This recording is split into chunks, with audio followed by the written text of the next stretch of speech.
दोस्तों नमस्कार। दोस्तों मुझे कुछ सुनना और कुछ सुनाना बहुत अच्छा लगता है। आज मैं आपके लिए एक सुंदर सी प्रेरणादायक कहानी लेकर आई हूँ।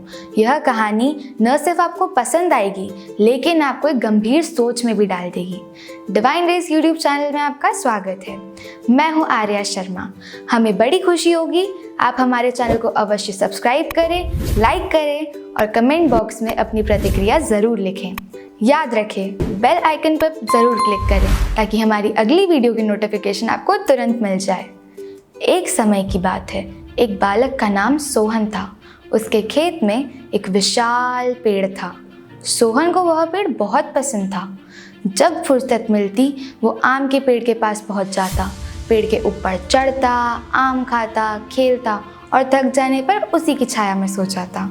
उस बालक और आम के पेड़ के बीच एक घनिष्ठ रिश्ता बन गया था। बालक जैसे जैसे बड़ा होता गया वैसे वैसे उसने पेड़ के पास आना भी कम कर दिया। कुछ समय बाद तो बिल्कुल ही बंद कर दिया। आम का पेड़ उस बालक को याद करके उसका इंतज़ार करता रहता था। एक दिन अचानक पेड़ ने सोहन को अपनी तरफ आते देखा और कहा, तू कहाँ चला गया था? मैं तुझे रोज़ याद करता था। चलो आज फिर दोनों खेलते हैं। बालक सोहन ने आम के पेड़ से कहा, अब मेरी खेलने की उम्र नहीं है, मुझे पढ़ना है लेकिन मेरे पास फीस भरने के पैसे नहीं हैं। पेड़ ने कहा, तुम मेरे आम लेकर बाजार में बेच दे, इससे जो पैसे मिले उससे अपनी फीस भर देना। सोहन ने आम के पेड़ से सारे आम तोड़ लिए और उन सब आमों को लेकर वह वहाँ से चला गया। उसके बाद वह फिर कभी नहीं दिखाई दिया। आम का पेड़ उसकी राह देखता रहता था। एक दिन वो फिर आया और कहने लगा, अब मुझे नौकरी मिल गई है, मेरी शादी हो चुकी है, मुझे मेरा अपना घर बनाना है, इसके लिए पर मेरे पास पैसे नहीं हैं। आम के पेड़ ने कहा, तू मेरी सभी डालों को काट के ले जा, उससे अपना घर बना ले। उस जवान सोहन ने पेड़ की सभी डालें काट ली और लेके चला गया। आम के पेड़ के पास अब कुछ नहीं था। वो अब बिल्कुल बंजर हो गया था। कोई उसे देखता भी नहीं था। पेड़ ने भी अब उम्मीद छोड़ी थी कि उसका जवान दोस्त सोहन उसके पास फिर आएगा। फिर एक दिन अचानक एक बूढ़ा आदमी आया। उसने आम के पेड़ से कहा, शायद आपने मुझे नहीं पहचाना, मैं वही बालक हूँ जो बार बार आपके पास आता और आपने मेरी हर संभव मदद की। आम के पेड़ ने दुख के साथ कहा, पर बेटा मेरे पास अब ऐसा कुछ भी नहीं है जो मैं तुम्हें दे सकूं। वृद्ध की आंखों में आंसू था और उसने कहा, आज मैं आपसे कुछ लेने नहीं आया हूँ, बल्कि आज तो मुझे आपके साथ जी भर के खेलना है, आपकी गोद में सर रख के सो जाना है। इतना कहकर वो आम के पेड़ से लिपट गया और आम के पेड़ की सूखी हुई डाली फिर से अंकुरित हो उठी। दोस्तों हमें इस कहानी से एक सुंदर सी सीख मिलती है।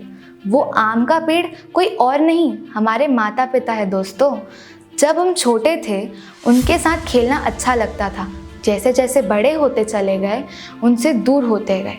पास भी तब आए जब कोई ज़रूरत पड़ी, कोई समस्या खड़ी हुई।